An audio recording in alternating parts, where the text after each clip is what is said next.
welcome yet to another episode starring my man, Wesley.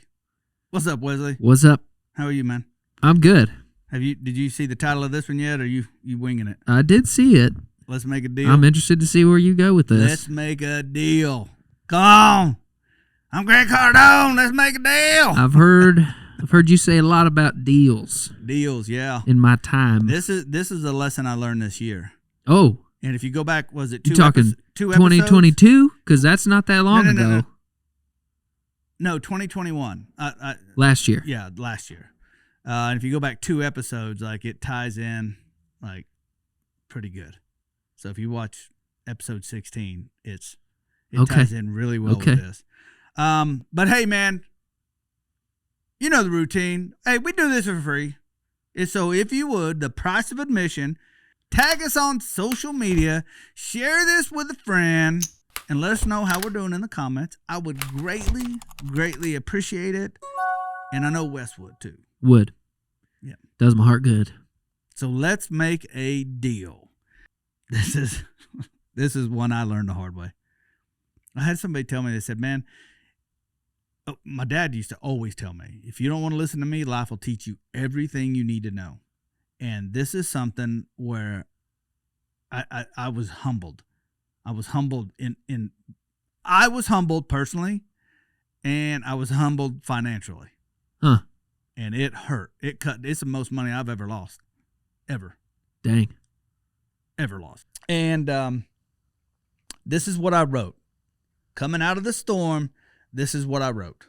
Never set your sight on the deal, but rather on the person and or the people. Fair. I have a bad tendency of setting my sights on the deal. You've heard me say it before. I'm very pie in the sky. You can, once you get you me, like that. Once you get me off the ground, man, I'm like, let's do it. Let's go. That's why we hang out, because I'm like, hold on. Yeah. You're like the little dude on the brake lever. Yeah, I'm the burlap bag on the hot air balloon. Hold on, bro. Well, I love it, man. I actually love it. And now that I've learned this lesson, and I've learned it on my own without anybody coaching me to this point, is I think those lessons just sink in deeper and deeper.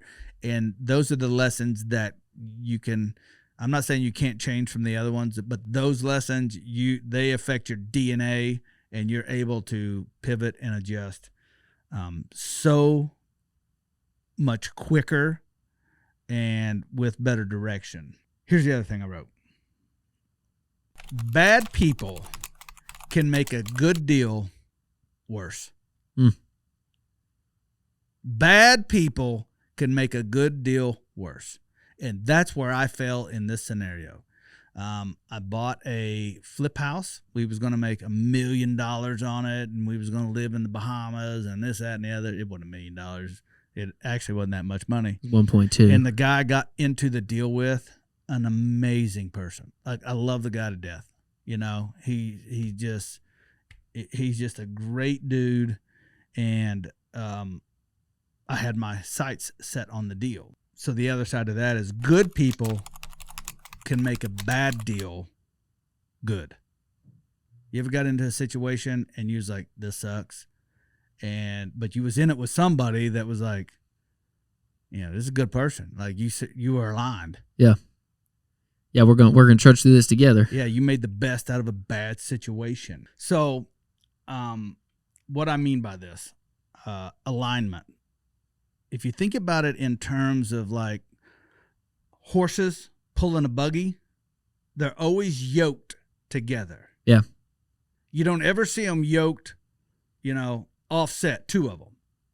You may see 2 in the front, 2 in the back, or, the whole Budweiser thing. But, if they're misyoked, or one doesn't pull the same or whatever, it just doesn't work. Yeah, you're not going anywhere. It just won't work.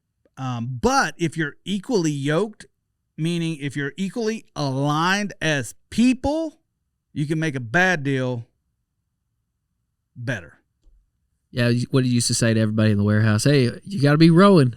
Yeah. We don't got room for people that don't get in the raft and row.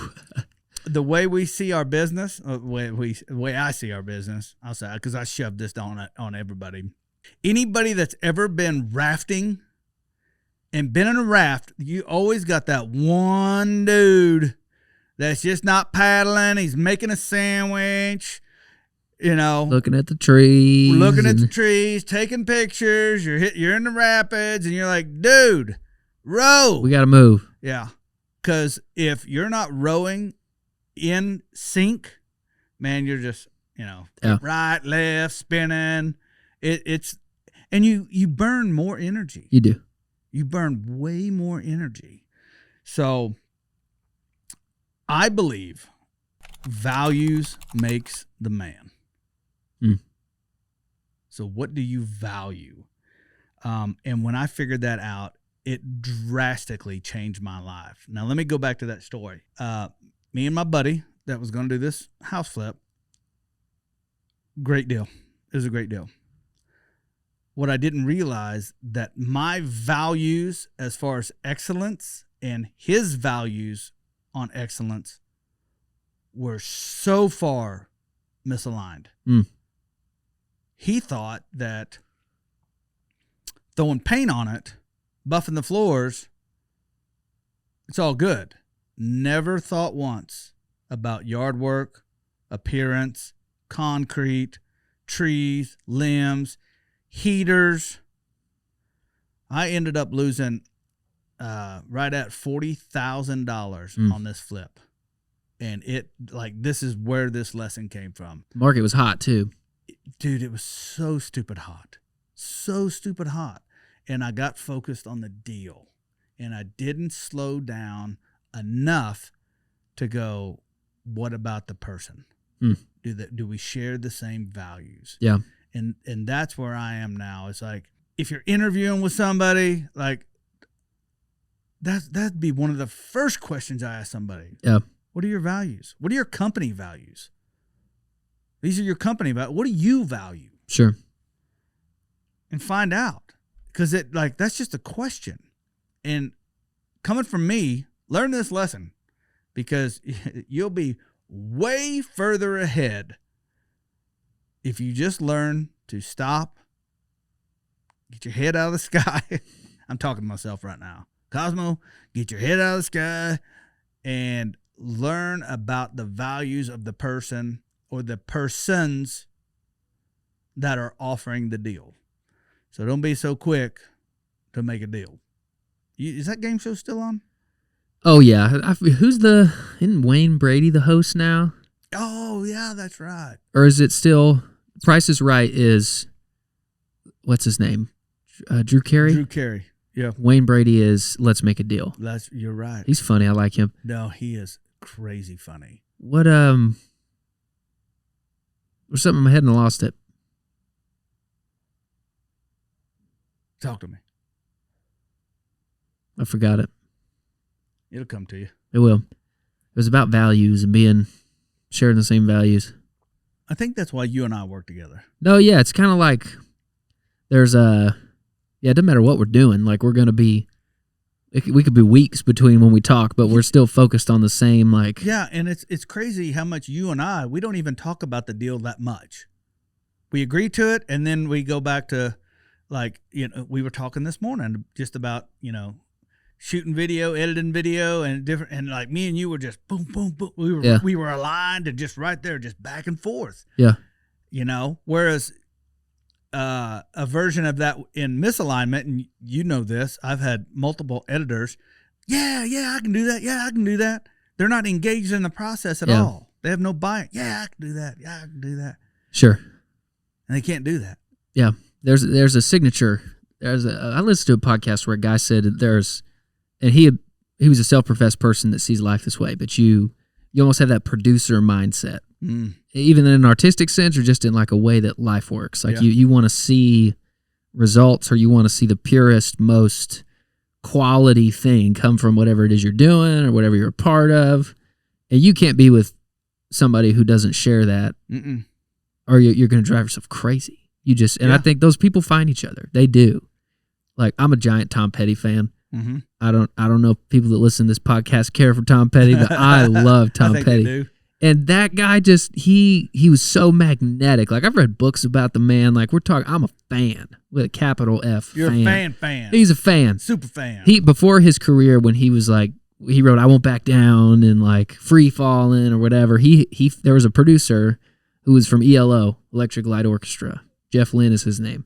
And he was shouting Jeff down at a red light in LA trying to get his attention, like, hey man, hey. And they pulled over and started talking. Tom Petty was going to the store to buy baseball gloves so they could play baseball at his house. Just happened to see Jeff Lynne. But he knew, like, I got to work with that guy. And he didn't know why or how, and it literally gave birth to, like, the most prolific time in his career. Yeah. And he did that with producers through his career. I mean, like Rick Rubin, he produced the Beastie Boys, and that was his claim to fame, much younger than Tom Petty at the time. And because of the record he and Jeff Lynne made, Rick Rubin listened to, it was in his ears all the time. He was like, I got fixed on working with Tom Petty. He went to his label and was like, listen, I know I don't make music like Tom Petty makes, but if there's ever a shot, I want to work with him. Yeah. And they made another record that's like phenomenal, prolific. Like, it's just the music. People look at it like, this is the last story I'll tell about Tom Petty, and then I'm done. They went to the studio to make a greatest hits record. A guy like Tom Petty's like, that's a waste of time. Why would we do that? Well, they brought Rick Rubin in to record one new song to put on the record. And they're like, it's just a throwaway song. We'll do whatever. Well, no, these guys are so in the zone. They write Last Dance with Mary Jane to put on the greatest hits record. I didn't know that, man. And it was an old idea that had just sat on the shelf. And Rick Rubin's like, there's something here.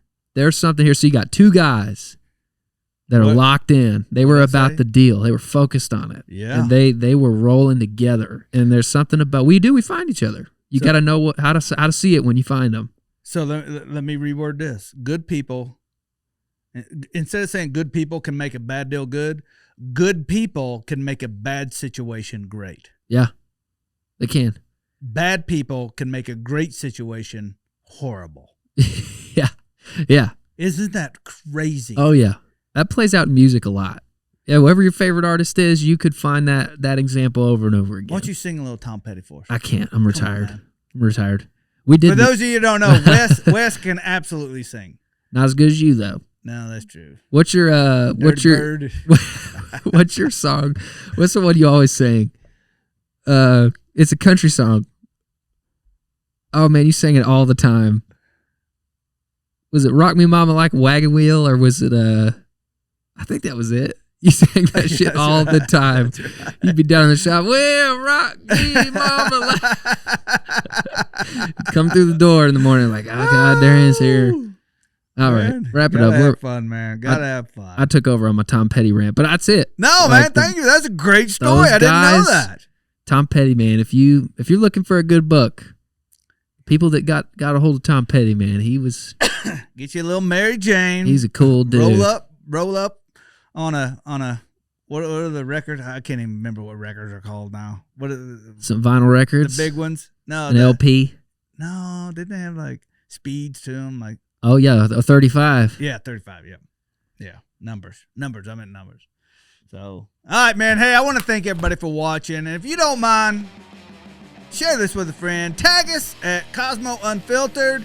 Leave a comment down below. What's your favorite Tom Petty song? And we'll catch you in the next video. Peace.